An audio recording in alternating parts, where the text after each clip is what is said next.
Good morning. কেমন আছেন বন্ধুরা? আশা করি ভালো আছেন, সুস্থ আছেন। আমিও ভালো আছি। আপনাদের সুস্থতা কামনা করে শ্রাবণী এমএস ব্লগে আপনাদের অনেক অনেক স্বাগত জানিয়ে ভিডিওটা আজ এখান থেকেই শুরু করলাম। আশা করি খুব ভালো আছেন। পরশুদিন কালকে রাত্রে পরশুদিন বলে ফেললাম, কালকে রাত্রে ভাবি যেই বলেছি মা পরের ট্রেনে যাবো, মনে হলো একটু ধরে শুয়ে নিই। তো যাই হোক, পরের ট্রেনে যাবে যখন ভাতটা একটু দেরি করে চাপালেও হয়, 8টায় চাপালেও হয়, যেহেতু আজকে সানডে। তো যাই হোক, উঠে পড়লাম। উঠে পড়ে একটু ভালো করে নিজের শরীরচর্চার জন্য আগেই তো প্রয়োজন পড়ে কাপড় চোপড় কেচে নিই, কেচে টেচে নিয়ে বাসি কাপড়গুলো কেচে নিয়ে মুখে ব্রাশটা নিয়ে একটু ঘুরে বেড়ানো। তো একটু ঘুরে ঘাড়ে বেরিয়ে একটু দরজা ফরজাগুলো সব খুলে দিলাম। তবে সবসময় খুলতে পারি না, আমার কোকো হুড়োহুড়ি শুরু করে দেবে, ঘরে দুয়ারে এসে কাজ করতে দেবে না। সকালবেলা উঠেই আজ একটু দেরি হয়ে গেল, জানেন তো, 7:45 বেজে গেল। ঘুম থেকে উঠে বাচ্চাবাবু চাটা দিয়ে বিছানাতেও চলে গেল। একটু আবার সবজি মার্কেটে কালকে আসার সময় এইসব সবজিগুলো নিয়ে এসেছিলো। ডাঁটা খেতে চেয়েছিলাম, দেখুন ডাঁটা এনেছে বাবা, কি প্রচুর দাম ডাঁটা, তাতেও নিয়ে এসছে। আর একটু বেশ মোটা নিয়ে আসতে বলেছিলাম, বেসন, গণেশের মোটা বেসন নিয়ে এসছে। বেশ সুন্দর মোটা বেসন হলে না বেশ যে কোনো জিনিস করতে বেশ খেতে বেশ খিচখিচে হয়, তো বেশ ভালো লাগে। আর অল্প করেই আজকের মতো একটু উচ্ছে নিয়ে এসছে। আর একটু ফুলকপি বলেছিলাম যে ডিম দিয়ে আলু দিয়ে ফুলকপি দিয়ে খাবো, তো ফুলকপি নিয়ে এসছে। এখানে একটু পোস্ত নিয়ে এসছে, নিজেদের প্রয়োজন মতো একটু হিংড়া জানতে বলেছিলাম। আর মেয়েটা খেতে চেয়েছিল, ভাবি খেতে চেয়েছিল আনারস, আবার একটু আনারসও নিয়ে চলে এসছে। তো চলুন ঝপঝপ করে রান্না চাপিয়ে দিই। বাচ্চাবাবু ছুটিতে কী হয়েছে, আমার মা তো যাবে, আমার ভাবি তো যাবে অফিস। আজকে না একটু কয়েকদিন থেকে পাশেতেই ডাঁটা রয়েছে, তো ডাঁটা দেখে দেখে না এত ডাঁটা খেতে ইচ্ছে করছিল, তাই ভাবলাম বাচ্চুকে বললাম একটু ডাঁটা নিয়ে এসে, তো আর যাই বলা সেই সঙ্গে সঙ্গে আনা, তো অপেক্ষা করে না। খেতে চেয়েছি মানে সঙ্গে সঙ্গে এনে দিতে হবে।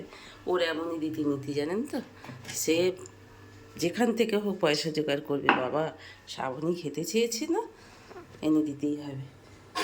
তো বাবা আসছেন, বাবাকে আসতে বলেছি। অনেকদিন বাবাদের কোনো খবর পাচ্ছিলাম না। পাশের বাড়ি একজনকে, বাবার ফোন খারাপ হয়ে গেছে মায়ের, তো পাশের বাড়ি এক কাকুকে ফোন করে তারপরে বাবাকে কালকে আসতে বললাম। তো চলুন, হ্যাঁ বাবাও আসছে, ডাঁটার তরকারিটা করি, খেতে ভালোবাসেন। আর একটু লাল শাক এনেছি বাচ্চু কাল রাত্রে, লাল শাকটা করবো। মাছ আনতে গেছে, মাছটা করবো আপাতত এই হবে। তারপর আবার ডাল আলু ভাজা সেটা তো আছেই, সেগুলো তো আবার হবেই। তো চলুন বড়িগুলো আগে একটু ছাপান করে তেলে দিয়ে দিই, দিয়ে একটু ভাজু ভাজু করে নিই, জানেন তো। আর যত বয়স হচ্ছে না, বাচ্চা খালি বলবে এত হাত ধোয় না, তো এত হাত ধুইও না, হাত ধোয়া দেখে যেন বাতি কেসে গেছে। কেন কি জানি বাবা, এটা বয়সের ধর্ম না ইচ্ছাকৃত করছি জানি না, সবেতেই একটু করে হাত ধুয়ে নিচ্ছি, সবেতেই হাত ধুয়ে নিচ্ছি। খালি আর সামনে বেলায় কল পেয়েছি, ও আরও সুবিধা হয়ে গেছে জানেন তো। আসলে এই টোকাটা যখন একটু মানতে ইচ্ছে করে, তখন মনে হয় দেখবেন যে একটু হাত ফাঁদি ধুয়ে রান্নাগুলো করি। এই ডাঁটাগুলো আলুগুলো দিয়ে একটু ভালো করে তেলেতে কষিয়ে নেব। চন্দনিটা ছেড়ে সারা পাগলের মতো চন্দনিটা ছেড়ে একটুখানি চন্দনি দিয়ে দিলে আসছে, একবার ডাঁটার তরকারিটা একবারে শুক্তো শুক্তো ফ্লেভার এসে তো ভাত একেবারে আনান করতে দেবেন। তো কিন্তু আমি চন্দনীকে খুঁজে পাচ্ছি না, সংসার আমার ওইভাবে হয়েছে। বাচ্চাবাবুকে সর্ষে আনতে বললাম, এবার সর্ষে খানিকটা খুঁজে পেলাম, কিন্তু পেলাম না, আপনার চন্দনীটাই খুঁজে পেলাম না।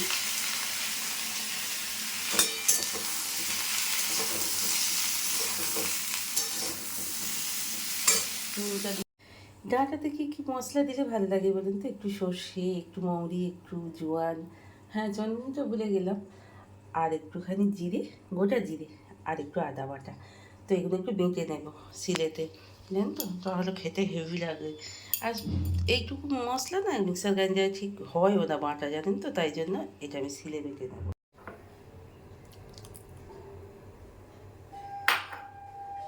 মশলা খানিকটা বাটা এখনো বাকি রয়ে গেল। এদিকে তরকারিটা হতে থাকে, এদিকে দেখি ভাতটা একবার ঝপ করে দেখে নিই, দেখে নিয়ে নামিয়ে দেবো। ও বাবা, ভাত এখনও মনে হয় হয়নি।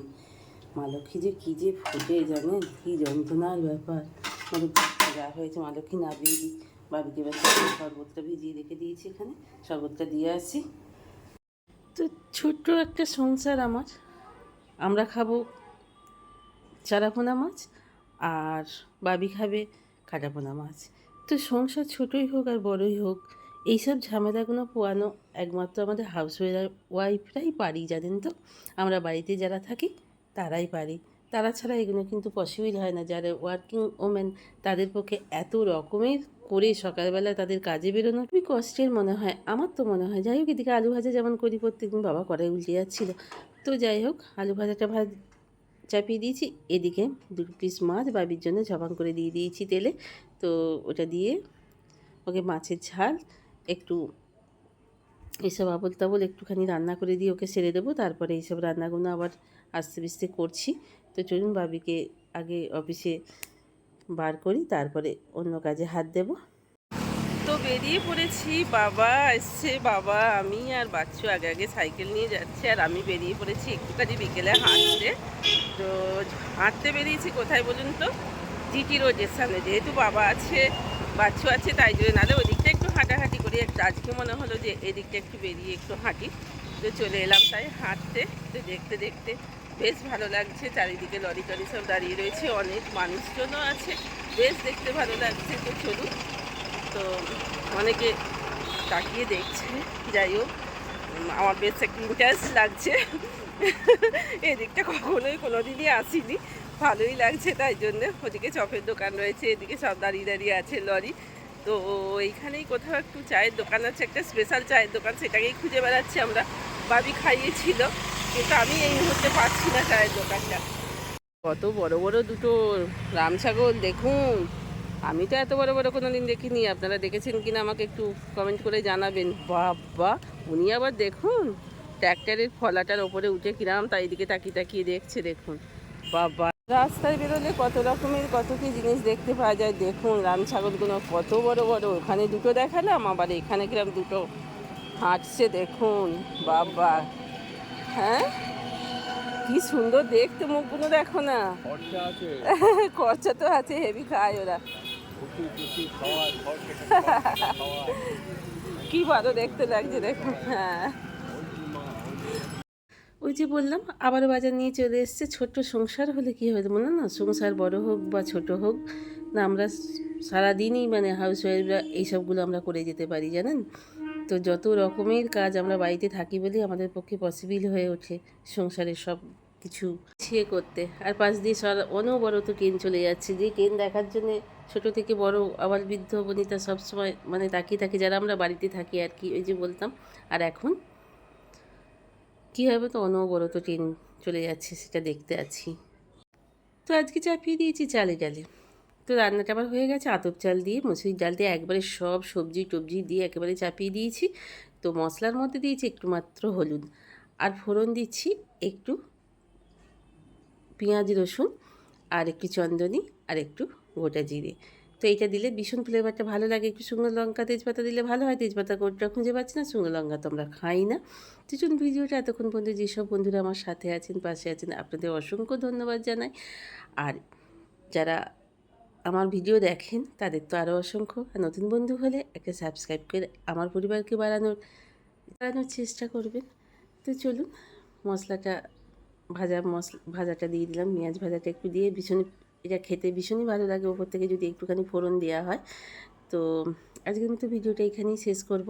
তো সদা সর্বদা ভালো থাকবেন, সুস্থ থাকবেন, পরিবারের সঙ্গে সদা সর্বদা আনন্দে কাটাবার চেষ্টা করবেন, এই কামনায় সদা সর্বদা করি।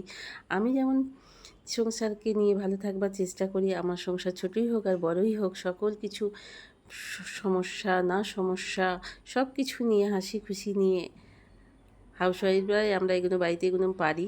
তো আনন্দের মধ্যে কাটিয়ে দিতে, নিজেদের সংসারে নিজেদের আনন্দ খুঁজে নিতে আপনারাও সেটাই চেষ্টা করবেন। ভালো থাকবেন বন্ধুরা। সব সবজি দিয়ে দিয়েছি বলে, ফুলকপি আলু পটল ঝিঙে সব কিছু সয়াবিন টবিন সব দিয়ে দিয়েছি বলে শুধু করে নিয়েছি ডিমের একটা করে পোচ। 3 জনাকার, ভাবি কালকে আসিনি বলেই আমরা পসিবল হলো খিচুড়িটা খাওয়া। তো যে বললাম বর্ষা নেই তো কী হয়েছে, বর্ষাকাল তো বটে তাই না। তো চলুন, আজকের মতো শেষ করলাম। সদা সর্বদা হাসি খুশি থাকুন। Good night.